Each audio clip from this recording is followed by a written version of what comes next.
नमस्कार, आदाब। कर्नाटक वायर के इस प्रोग्राम में आपका स्वागत है। दोस्तों, क्या जो कोरोना का मरीज़ है, कोविड का मरीज़, उसके इलाज का खर्च 9 लाख रुपए हो सकता है? ऐसा लगता है कि कुछ अस्पताल हैं जो अब लूटने पे आ गए हैं। मतलब इन्होंने तय कर लिया है कि कोरोना से जो जूझ रहे हैं उनकी मजबूरी का फ़ायदा उठाएं और बड़ी मोटी रकम उनसे वसूलें, जबकि सबको पता है कि कोरोना का कोई इलाज नहीं है, कोई वैक्सीन नहीं है, कोई दवाई नहीं बनी है। फिर भी उनकी मजबूरी को अपना एक तरीके से पैसे ऐंठने का एक ज़रिया बना के उनको लूटा जा रहा है। ये मैं खबर इसलिए बता रहा हूँ कि एक जो अखबार की खबर ये कह रही है, ये हादसा या तो ये इंसिडेंट जो हुआ है वो बेंगलोर में हुआ है। बेंगलोर के वाइटफील्ड नाम का एक जगह है जहाँ कोलंबिया एशिया नाम का एक बहुत बड़ा अस्पताल है।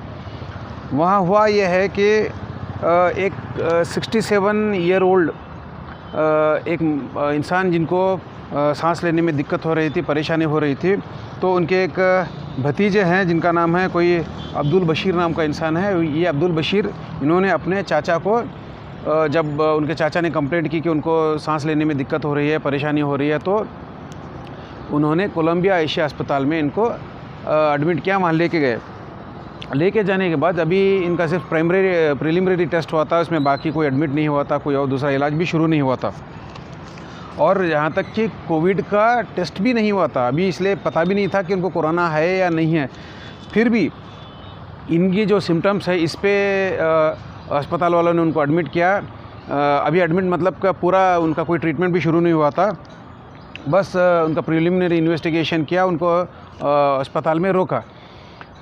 अस्पताल ने रोक के इससे पहले कि इलाज शुरू करते, उन्होंने आके एक एस्टिमेटेड बिल उन रिश्तेदारों के हाथ में, यानी ये जो जिनका नाम है बशीर, अब्दुल बशीर के हाथ में एक एस्टिमेटेड, यानी अगर हमने इन पेशेंट को अपने अस्पताल में एडमिट किया तो इसका कितना खर्चा हो सकता है, ये इसका एस्टिमेटेड, मतलब इलाज नहीं किया, कुछ नहीं हुआ अभी शुरू, इसका कोई खर्चा भी नहीं हुआ, तो सिर्फ एस्टिमेटेड लिस्ट दे रहे हैं वो कि हम अगर आपको अस्पताल में एडमिट रखेंगे और 14 दिन के लिए अस्पताल में आपके ट्रीटमेंट करेंगे, तो उसका एस्टिमेटेड खर्चा जो उन्होंने दिखाया वो दिखाया 9 लाख रुपए।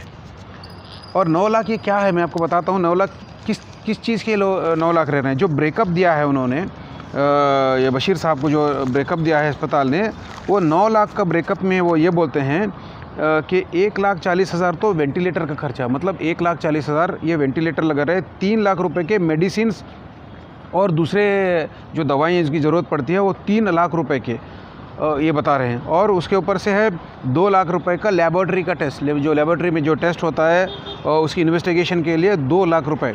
75,000 रुपये का रूम रेंट, मतलब अस्पताल में रहने के लिए 75,000 रुपये देने पड़ेंगे। और 75,000 रुपये प्रोफेशनल फ़ीस, ये किस चीज़ की प्रोफेशनल फ़ीस है किसी को नहीं मालूम। और 58,000 रुपीज़ ये बोल रहे हैं नर्सिंग चार्जेस, नर्स को रखने के लिए, उनकी देखभाल करने के लिए। 35,000 रुपये रेडियोलॉजी इन्वेस्टिगेशन के लिए, 35,000 रुपये।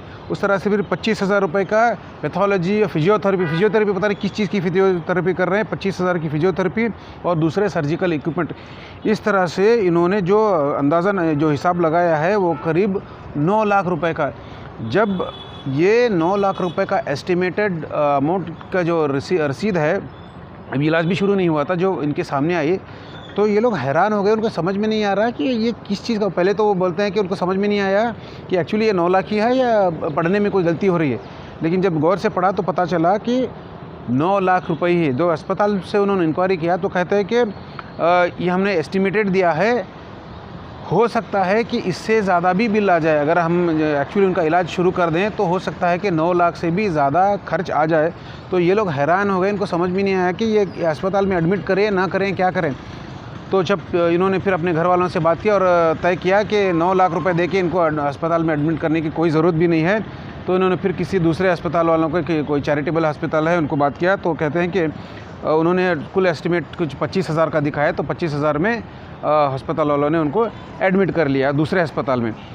तो ये पूरी घटना ये दिखाती है कि कुछ अस्पताल जहां हम डॉक्टरों को कोरोना वॉरियर कह रहे हैं, जो जी जान से लड़ रहे हैं, कुछ डॉक्टर मेडिकल टीम वाले लोगों की जान बचाने के लिए जहां वो काम कर रहे हैं, मेहनत कर रहे हैं दिन रात अपनी जान जोखिम में डाल के, ऐसे में कुछ अस्पताल ऐसे भी हैं प्राइवेट हॉस्पिटल जो बस एक तरह से लूटने में लगे हैं। 9-9 लाख रुपए की फ़ीस बना रहे हैं, जब इनको पता है कि कोरोना का कोई इलाज नहीं है, कोई दवाई नहीं है, ऐसी कोई दवा नहीं बनी जिसको कोरोना के मरीज़ को दिया जा सकता है। अभी तो ये ट्रायल स्टेज पे है, दुनिया भर में इसकी खोज में साइंटिस्ट काम कर रहे हैं। तो ऐसे में एक अस्पताल ये कहता है कि 9-9 लाख रुपए का वो बिल दे रहे हैं, और ऐसे कई सारी हम खबरें देख रहे हैं जो दिल्ली से आ रही हैं, मुंबई से आ रहे हैं, जहां अस्पताल में रखने के लिए 40,000, 50,000, 1-1 लाख, 2-2 लाख रुपए ये लोग चार्ज कर रहे हैं। और जो ब्रेकअप देते हैं टोटल, उसमें ये पता चला है कि 50,000 तो प्रोफेशनल फ़ीस है, 2 लाख रुपए की दवाइयाँ हैं। कौन सी दवाइयाँ हैं किसी को नहीं मालूम। ये बहुत गलत हो रहा है। इस तरह से एकदम गरीब लोगों को जो पहले से ही परेशान है, उनके एक तरफ से उनका एक्सप्लॉयटेशन हो रहा है। सरकार भी ये कह रही है कि प्राइवेट हॉस्पिटल इस तरह से लूटमार नहीं मचा सकते, कोरोना को अपना हथियार बना के गरीबों की मजबूरी का फ़ायदा वो नहीं उठा सकते। और सरकार ने कुछ अमाउंट तय भी किया है, लेकिन ऐसा लग रहा है कि कुछ प्राइवेट हॉस्पिटल हैं जिनका कोई फ़र्क नहीं पड़ता, जिन्होंने बस तय कर लिया है कि इस मजबूरी का अपना फ़ायदा उठाएंगे, लोगों को लूटेंगे। 9 लाख रुपए का क्या इलाज कर रहे हैं? ये तो 9 लाख तो किसी कैंसर का इलाज भी 9 लाख रुपए का खर्च नहीं आता, किसी बड़ी बीमारी का खर्च भी 9 लाख रुपए नहीं आता। तो ये कोविड का क्या इलाज कर रहे हैं, जबकि कोई उसकी मेडिसिन ही नहीं है और सरकार इनको मुफ्त दे रही है। सरकारी अस्पताल में, अभी प्राइवेट अस्पताल में इसलिए जा रहे हैं क्योंकि कई जगह पे सरकारी अस्पताल में इतने बेड भी नहीं मिल रहे, इतनी हालत ख़राब है, मजबूरी में लोग प्राइवेट हॉस्पिटल जा रहे हैं। और इन मजबूरी का फ़ायदा उठाने के लिए जैसे बैठे हैं ये लोग, कुछ प्राइवेट हॉस्पिटल, अगर वो एक लिमिटेड चार्ज कर रहे हैं, उनका जो भी खर्च वर्च निकाल के, तो ठीक है, वो क्योंकि उनको भी अस्पताल चलाना होता है, डॉक्टरों की तनख्वाह देनी होती है, मेंटेनेंस का खर्चा होता है, वो ज़रूरी है, इसके लिए इनको फ़ीस लेना भी है, इसमें कोई दो राय नहीं है।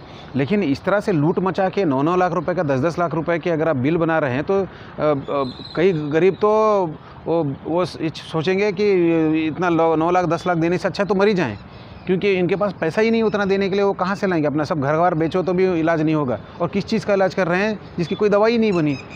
तो ये सब लूट-मार मचाने के तरीके हैं। एक तो सरकार को ऐसे अस्पतालों के ऊपर उनको नोटिस देना चाहिए, उन पर कड़ी कार्रवाई होनी चाहिए, और अस्पतालों को भी चाहिए कि इंसानियत दिखाए, इस तरह से मजबूरी का फ़ायदा ना उठाए। लोग वैसे ही परेशान हैं, उनके पास से नौकरियां जा चुकी हैं, धंधे बंद है, पैसा नहीं है, ऐसे में बेचारे वैसे ही घबराए हुए हैं।